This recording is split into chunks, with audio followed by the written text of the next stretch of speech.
Welcome to Rubber Bellissimo at the Movies, where we explore all things cinema. Today I'm going to be reviewing Attraction, which was released in 1969. This was directed by Tinto Brass. The screenplay was by Tinto Brass, Giancarlo Fusco, and Francesco Longo. It starred Anita Sanders, Terry Carter, and Nino Segurini. I'll read a brief synopsis. Married woman explores psychedelic English youth, engages in interracial affair with an African-American man, anti-Vietnam sentiments, violence, and sex depicted. The soundtrack is by Freedom, which is, I'm not surprised that is in the synopsis, that Freedom is the band who plays the film on the soundtrack of the film, because it may as well be another character.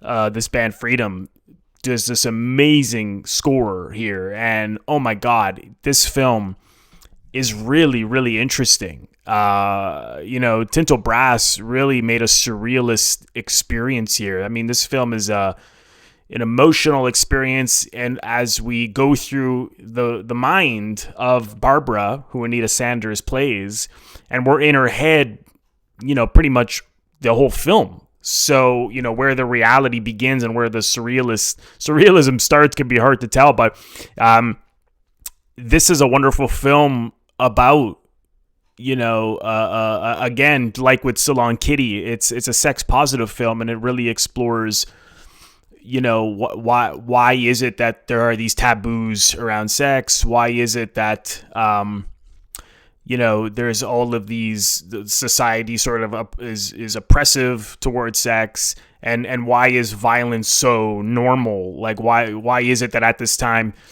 they had the Vietnam War night after night on television, whereas, sex is censored, right? So we are through, I think the film really poses those questions. And so this, Barbara, she is dropped off, her and her husband are from Italy. She is dropped off in London at the, I believe it's Hyde Park. And so he drops her off, and she finds people at the park naked, having sex. There's a lot of really psychedelic, surrealist images. And so this for her is shocking, but also at the same time really appealing. And this is the time. This is late 60s, the sexual revolution. This is the hippie era. This is swing in London. This is make love, not war. This is the time of anti-Vietnam protest. And this film has it all. I mean, it really is an emotional experience. And it's, if you don't like experimental avant-garde films, this may be hard for you. But at the same time, I think if you look at it from the point of view of like an hour and 16-minute music video, then that might be more appealing. So this film was ahead of its time in a lot of ways, because this could literally be a music video from the band Freedom. But I really, really enjoyed it. And, as we are in her head, like I said, she is seeing all of these things, and everything is psychedelic. Everything is positive and sexual and free. And there's a lot of love. And so she is witnessing all this. And yes, she's initially shocked by it, but she wants to jump into it as well. And so we're in her mind, and she keeps seeing this young African-American man. His name, he doesn't have a name. It's just credited as American. So he's this African-American man, and she finds herself attracted to him. And so we see these intimate scenes between the two of her that she's fantasizing. And again, how many times at this time did we see a relationship between a white woman and a black man? I mean, very, very few times. Even now you don't see it that often, unfortunately. So, but it was really taboo at that time, and so the fact that it was really taboo at that time, and so the fact that we see that, and that these really love, like that she's so intimate and loving with him and feels safe and protected by him, and with her husband she doesn't feel that way at all. I mean, when she's at home with her husband, they're totally disconnected. And so you could interpret the film, because she talks about being a Catholic, and so you could interpret the film that she's been oppressed by the church.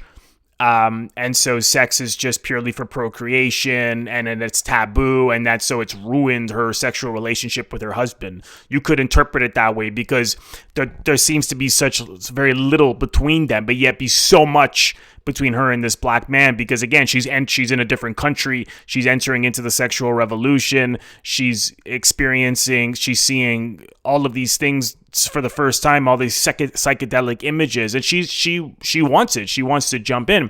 And what the film does is about halfway through is that all of the peace, love, rock and roll, and coochie coo gets abruptly comes to an end, and then we get all these images of violence, right? And then throughout, it's all this rapid editing, and then throughout the film, as we get back to the more positive peace, love, and sex scenes, it again cuts back to all of this violence. So, I mean, I interpret that as he's saying that Vietnam was put on television at this time. So these violent, horrible images we're seeing coming out of Vietnam and all of, was right on television for people to see. And so it turns into spectacle and entertainment as opposed to reality. And so why is it that sex is censored, particularly at that time? I mean, on TV, it was very, very strict.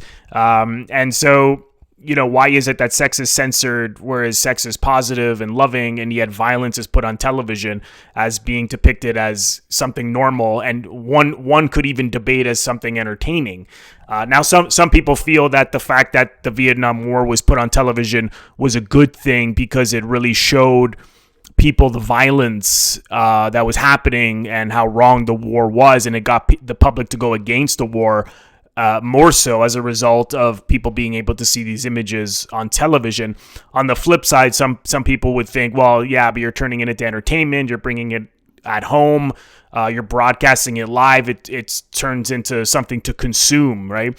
So, but I think the film is sort of is leaning more towards the fact that these images of violence are not, it's not something we should be welcoming into our home as much as say, positive things like love and sex. Like, why is love and sex censored on television whereas all of these horrific images are broadcast for everyone to see? Like, it doesn't make any sense. So, like with Salon Kitty, the film I recently reviewed, I'll leave that, which is by Tinto Brass. I'll leave the link in the description box below if you'd like to see that. Like with that film, where it's a very sex positive message. This film is very much the same way, where love and peace and these images, these strong images, that these are positive things. These are if we're going to be consuming something, if we're going to be looking at something, it should be of this, and this should be what's encouraged, as opposed to all of these horrific images coming out of the media from the point of view of violence. So again, that's tricky. That's a slippery slope, because like I said, maybe it's a good thing for people to see violent images so that they can go against it and see how horrific it is. But to me, the film is leaning more towards the fact that violence is horrific and sex is positive, and that's where the revolution should be. Again, this is late 60s, right? So make love, not war. I think that's that. If there's anything to take away from this film, it is that: make love, not war. But again, this is an experience. This is a surrealist experience. As I was watching the film, I thought, this reminds me of like Salvador Dali and Louis Buñuel's film L'Âge d'Or, and then sure enough, they cut to images from that film, because in that film there's a scene where they're pushing a cow off the bed, and so they do the same thing in this film. So I think it's an homage to that film. So I think Buñuel and Dali are certainly influences here on this film, but I thought the performances were really, really good. The main character, played by Anita Sanders, Barbara, I thought, because she had to do so much with her eyes and her body and being able to witness things and just the subtlest facial expressions. You could see exactly what she was feeling, where she was torn, where things were maybe shocking towards her, where things that were appealing towards her. So you can really see all of this come through on her face. And again, I just love all the how bold the film was to show a husband and wife sort of being disconnected at home. And again, the suggestion seems to be that it's something to do with their Catholicism, perhaps. I mean, we know so little about them, but she talks about that, and about her Catholicism. And so it to me, it seems to line up against that.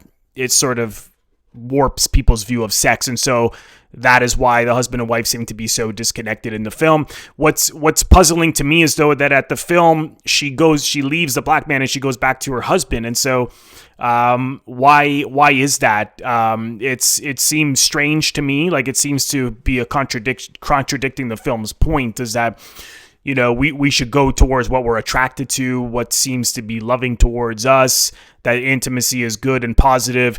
I mean, it's possible that it could be interpreted as that she felt ashamed of herself because of what's been what's ingrained in her from what she's learned in Italy or what she's learned from the church. And so what she knows is just the church and her husband. And so she goes back to what she knows. But I think we needed something. We needed to see some more of her motivation there.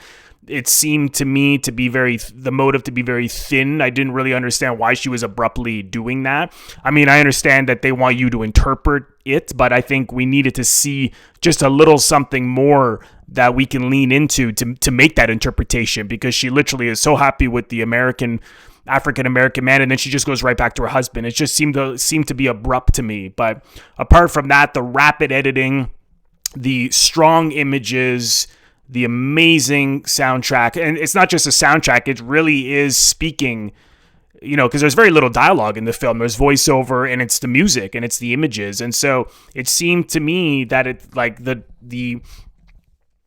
lyrics are basically what she's thinking thinking, what she's thinking and feeling, and what she can't even speak. So it has to be sung. It's so strong that she can't even articulate it, that it has to belt out of this rock band freedom, right? So yeah, it's really, really good. So if you haven't seen it, I highly recommend checking it out. Thank you so much, everyone, for watching, and I will see you all in the next one.